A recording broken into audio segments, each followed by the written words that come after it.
Друзья, всем привет! Сегодня первые процедуры орхидей, купленных в магазине. Цветущие вот эти вот два биглипчика обалденные, которые несколько дней назад были куплены. Был обзор этих орхидей. И вот сегодня подошло время провести с ними первые процедуры, первый полив. И ответить на некоторые вопросы, которые под видео задали, когда я сказал, что я хочу эти орхидеи пересадить. И появились вопросы такие, что обязательно ли нужно пересаживать орхидеи, которые вот в таком хорошем, замечательном состоянии. Вот я в этом видео отвечу на эти вопросы. Ну и заодно расскажу, что я делаю с этими орхидеями, что я буду делать с этими орхидеями перед пересадкой. Сегодня мы не будем пересаживать, это мы сделаем в следующем видео. Сегодня я хочу взбодрить эти орхидеи, сделать первый полив этим орхидеям и обработать от насекомых вредителей. В общем, собственно, вот такие вот сегодня процедуры. Ну и заодно ответить на вопросы по поводу пересадки. Нужно ли их пересаживать или не нужно их пересаживать. Ну что, поехали. Итак, для начала я беру водичку вот такую вот. Она у меня отстоялась комнатной температуры. В эту водичку, друзья, я хочу добавить вот такой стимул антистресс. Это будет у нас первый полив. И на 1 литр воды я добавлю вот такую вот одну ампулу. Стимул антистресс. Это, друзья, кислоты, аминокислоты, которые участвуют в фотосинтезе, в процессе фотосинтеза, и при попадании в растение дают такой своеобразный такой толчок орхидеи и к росту, и к антистрессу, связанным, например, со сменой места жительства орхидеи, с пересадками предстоящими, с засухой перенесенной, либо наоборот переливом. То есть вот это аминокислоты, они, как бы, знаете, поддерживают орхидею, поддерживают растение. И вот я хочу первый полив сделать. Доза небольшая. Вот это вот одна ампула на чуть меньше 1 литра. Как раз вот этой вот емкости мне должно хватить на 2 орхидеи. Вот так вот я сейчас 2 кашпо. Одну в одну поставлю, другую в другую. И в прошлом видео я хотел вам сказать, что за название этих орхидей, друзья. Ну, начну, значит, давайте не с этой орхидеи, а с другой. Сейчас достану, вот эту орхидею поставлю в одно кашпо, а вторую орхидею поставлю в другое кашпо. Вот эту вот в другое кашпо. Значит, и с нее начну.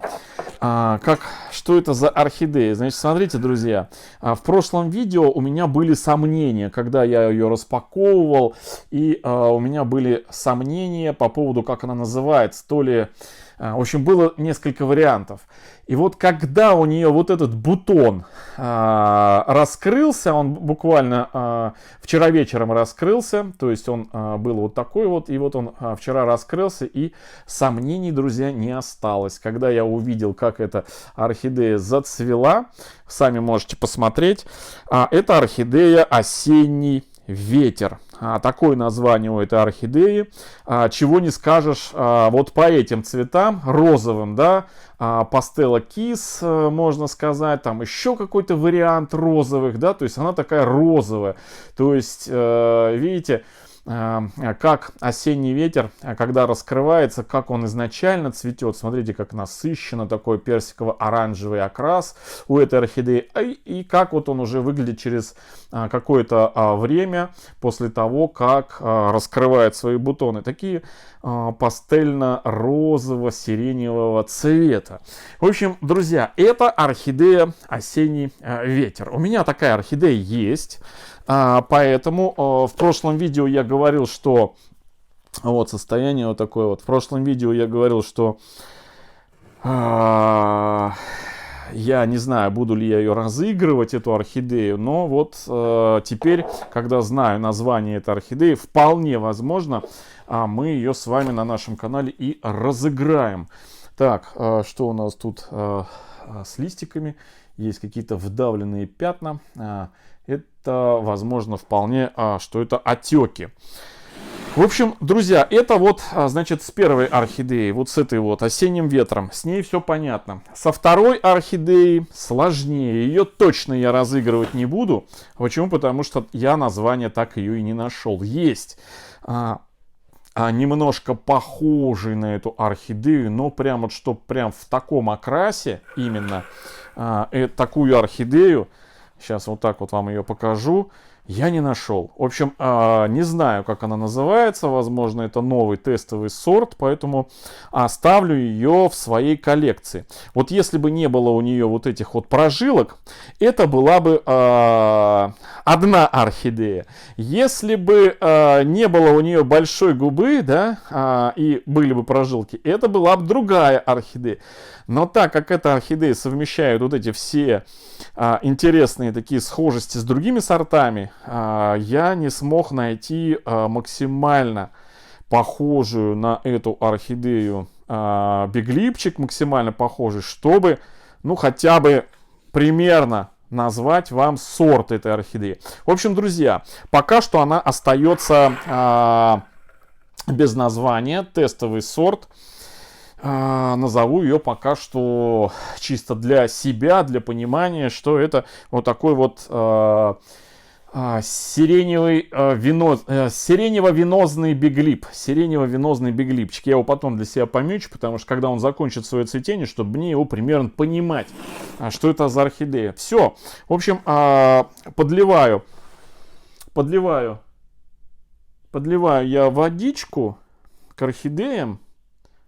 Насколько, с учетом того, что здесь присутствует торфяной стаканчик, его даже вот видно, налью я воды, уточнение воды, вот этот первый полив орхидеи немножко поверху пролью, по краю горшка, чтобы попадала водичка на те корни, которые сверху немножко подсохли, и на 1/3, чтобы вода на 1/3 горшка, в котором посажена эта орхидея, я оставлю, ну, минут на... вот так вот. Этого будет достаточно. Минут оставлю на 15. Я думаю, этого будет достаточно. И вот с этой орхидеей то же самое проделаю. Вот. Конечно, хотел я изначально сделать другую процедуру, но я сделаю сейчас и другую процедуру. Я приготовил вот сюда, набодяжил, вот так вот скажу, набодяжил вот сюда я в опрыскиватель средство, вот это средство Batrider, друзья, вот оно, средство Batrider. Взял 1 миллилитр на 2, ну, из расчета 1 миллилитр на 2 литра воды Batrider. Я уже в одном из видео рассказывал, что это средство очень хорошо тройного действия от сокососущих насекомых вредителей. Это не от клещей, а вот от трипсов, от других сокососущих насекомых тройного действия. И очень хорошо защищает. То есть оно и системно внутрь в растение попадает в сок, и контактно на само насекомое попадает и, в общем, его убивает. И кишечным, то есть когда насекомое поверхность начинает прокусывать, и, естественно, прокусывая поверхность, часть вот этого средства попадает внутрь, и, в общем, насекомое погибает. То есть вот такое вот оно средство. Я в прошлом видео вам показывал пеноцид, пиноцид, вот это. То есть это одно и то же.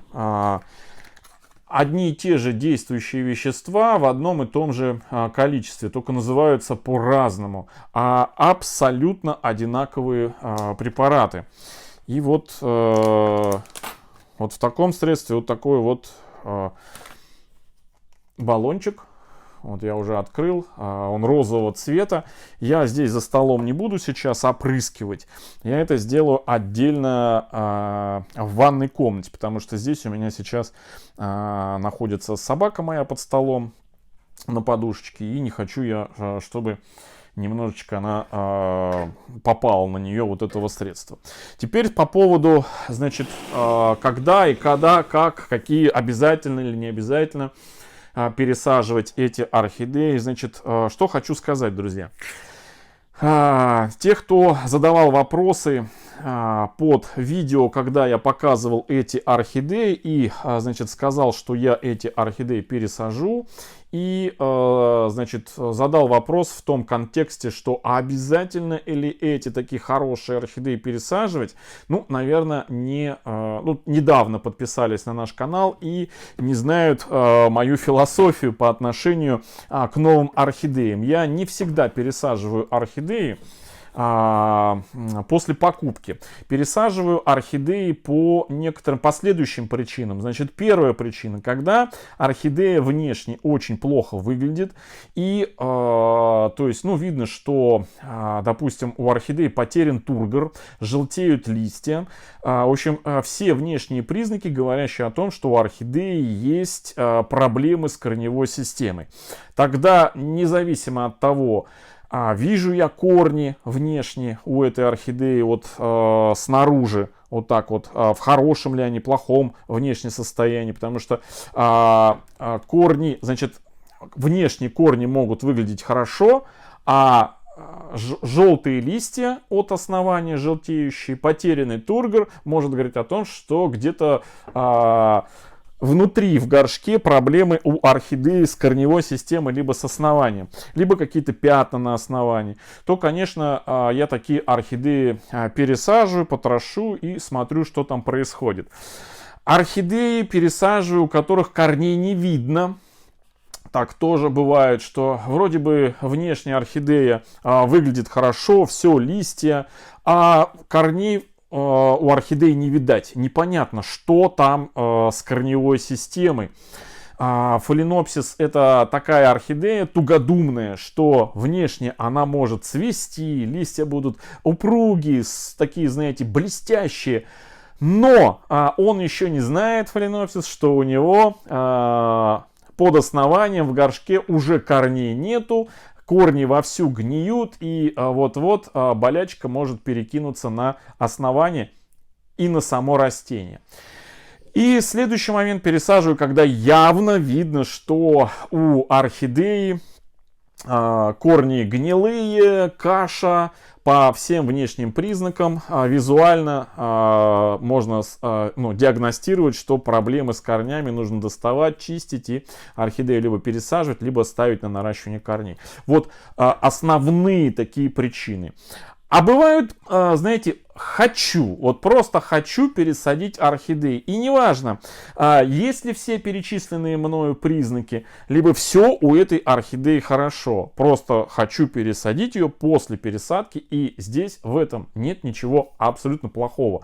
Потому что некоторые задали вопрос с таким подтекстом, что, мол, зачем же пересаживать в хорошем состоянии орхидею, когда, вот, зачем ее беспокоить. Хочу сказать вам, что да, действительно, у меня, например, есть орхидеи. Если хотите, я могу показать вам не одну, причем орхидею, которые очень много-много-много лет.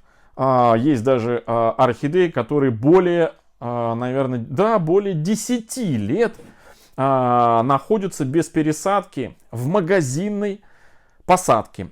Я не свистю.